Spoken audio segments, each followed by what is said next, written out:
Brothers and sisters, dear friends and comrades, I've listened to great speeches today. I've been asked to speak in English as well. We divided the languages today. So it's a good opportunity for me to speak in this language, not because I want Mr. Trump to understand me. I don't think he even cares about what I say or what you say, for the time being at least. But I know that there is a group of people to which he is listening, or he is obliged to listen to. And these people are the people protesting now in the United States of America itself. People are gathering like you are today, and they are showing their resilience and showing their determination to apply these principles that we just heard from Peter, that the people have the right to overthrow and to oppose a despotic government. The American people, not all of them obviously, we shouldn't be fooling ourselves. A part of the American people supports Trump, support despotism, but there are, I believe, more Americans who are today opposed to him and mobilizing against him. I believe our first duty is a duty of solidarity with them. I believe that while we agree and while we know that Trump himself represents the worst of the American regime, of the American history, of a country that was built upon colonialism and racism and sexism and oppression and imperialism. We know that Trump is the real face of the United States of America in its official establishment way. He is more honest representation of what the United States of America is than Hillary Clinton and other people. He is America without the mask. But at the same time, we shouldn't dismiss the fact that American people and American citizens today are mobilizing to free their country, not just from Trump, but from what Trump represents. Americans are mobilizing today to decolonize America. They are mobilizing today to break racism in America, to break the American system as we knew it for the last 200 years. That's what the fight is about. It's not about replacing Trump with Pence, and not even about replacing Trump with a new version of Clinton. It's about changing America, and it's about changing this planet. That's what this fight is about. And therefore, it is my duty, as I feel it, and I hope many of you feel the same, to show solidarity with the American people who are fighting to win freedom in their country for themselves first, and maybe for a lot of us. Because we realize as well that that country has such a magnificent concentration of power, whether economic or military, or in other ways, knowledge, technology, you name it, that is able of crushing our countries and crushing people in this planet. Our only chance for escaping the wrath of American fascism as it is manifesting itself today is if the American people succeeds in breaking the back of American fascism in America itself. This is something we have to be aware of.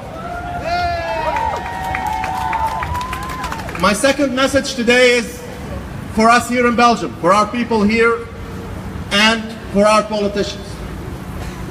Of course, you all know about the fact that we are already governed by the alt-right since a few years in this country.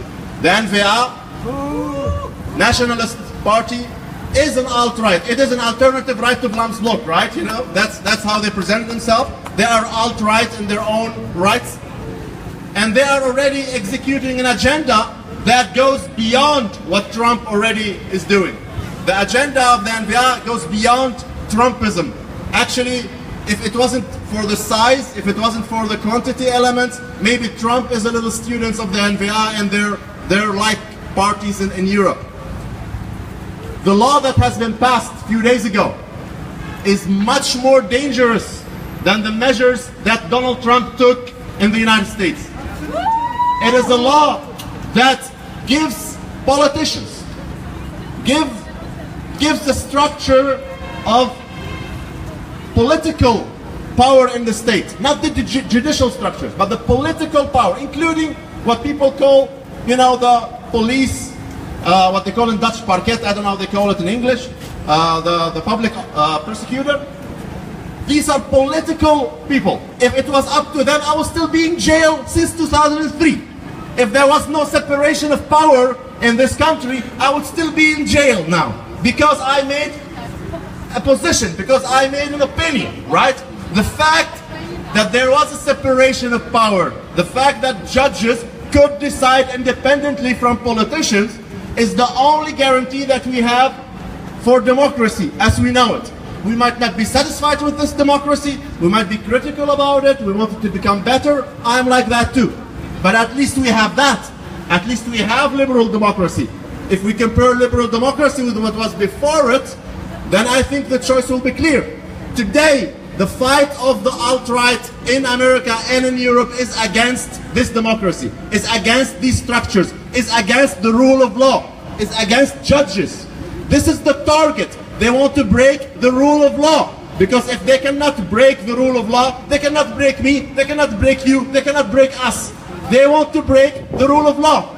So we have to know that the way to fight them is to defend the rule of law, is to defend judges when they call them pejoratory names, when they call them, when they ridicule them like they did when they passed sentences in Belgium, in Holland as well, in Britain as well. We should mobilize to support judges.